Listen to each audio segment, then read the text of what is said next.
I didn't come here to heal, not to escape, not to find myself. I came to the forest station because no one else would. It was listed as abandoned. No signal, no road access, just trees, and a square building with no name. That felt enough. The ranger who let me in said little, handed me a folder, nodded, and drove off in the ATV. 7 days, he said. I watched the trees swallow him. Then it was just me and the green. Inside was simple. A desk, a stove, a cot, a dusty map of the valley pinned to the wall. The power worked, barely. There was a radio, but it only hummed static. One logbook, blank pages except the first. It read, "Watch the ridge." The first night came quickly. Sun fell fast of pines, and shadows moved in ways they shouldn't. The station creaked in the wind. It felt too small, like the walls held their breath. I walked the perimeter. Twice. Saw no animals. Heard nothing but the trees shifting. But the silence was full, not empty, as if something was listening back. By day 2, the forest had a rhythm. Light hit the leaves like waves. Bird song came and went like clockwork. The stillness made thoughts louder. I started writing. Trees bend. The wind knows where. Not much, but it anchored me. On the third night, I saw lights. Not stars. Not planes.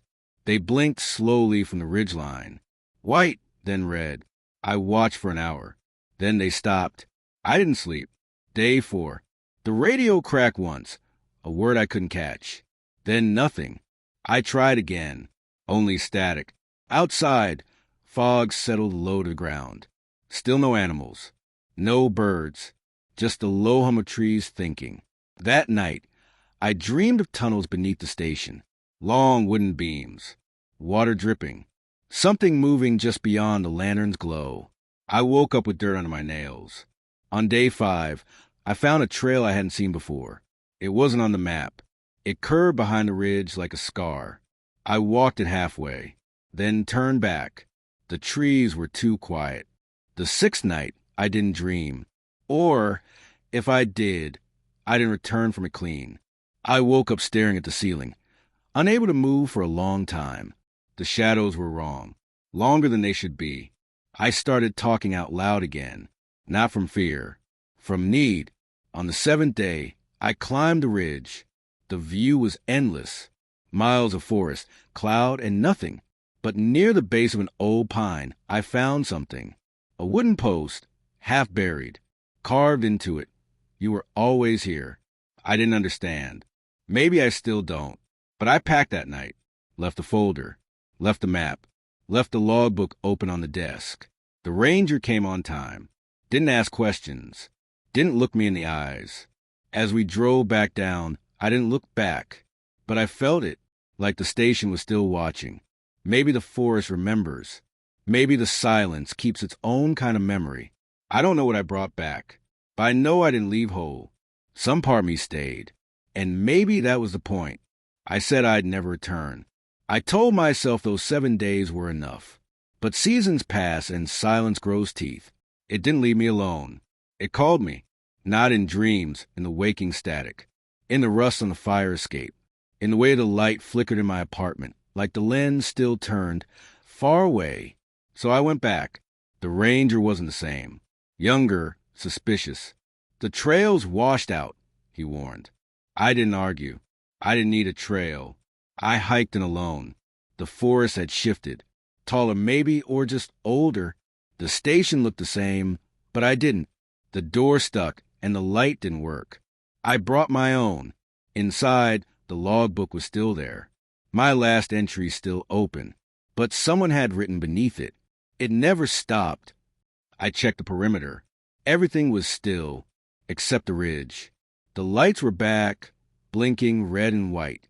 Closer this time. That night, the dreams returned, but not as dreams. Sounds outside. Footsteps not mine. A light in the trees. I stayed awake till dawn, hand on the doorframe. On the 2nd day, I followed the scar trail, the one not on the map.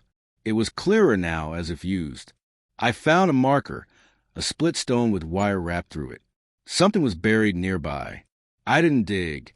Not yet. I spoke aloud more now. It helped. The forest didn't answer, but it acknowledged me in falling leaves, in shifting wind, in the way it paused when I did. By the fourth day, I had found the tunnels. The dreams weren't wrong. I stood before the entrance at dusk, just a gap in the hill, framed with rotting wood beams. Cold air breathed out of it. I lit a lantern, not because I had to, but because it felt right, sacred.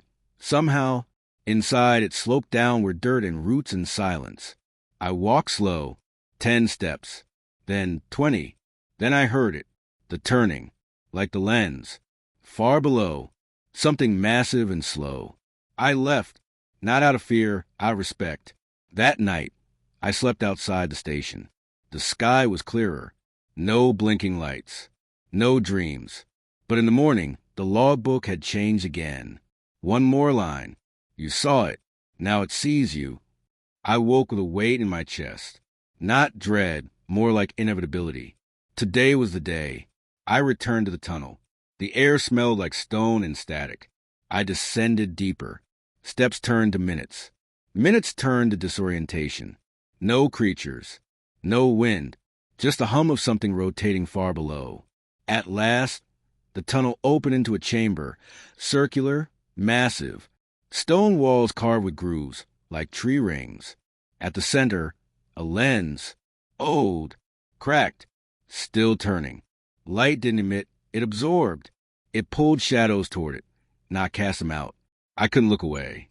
And then in the silence, I heard my own voice, echoing. A memory? A loop? A message I left and forgot? I watched the ridge. Then, you were always here. And then, it sees you. I stepped closer. The air thickened, not in temperature, but in time. Each second slower. Each thought louder. I touched the lens. I remembered everything. Not just the week. Not just the dreams. I remembered the years before. I remembered standing here long ago.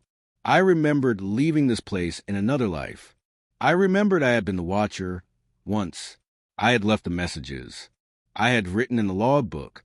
The station was never abandoned, only waiting. Waiting for me. I stayed in the chamber for hours, maybe days. The forest does not count time like we do. But eventually I left. I walked back up. The tunnel no longer curved. The trees no longer felt heavy.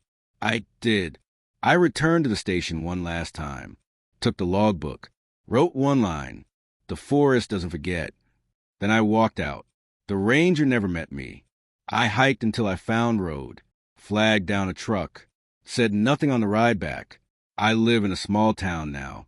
By the coast. But some nights, the foghorns sound like the old lens turning. I keep the logbook on my desk. I write in it often. The final page is blank. Waiting.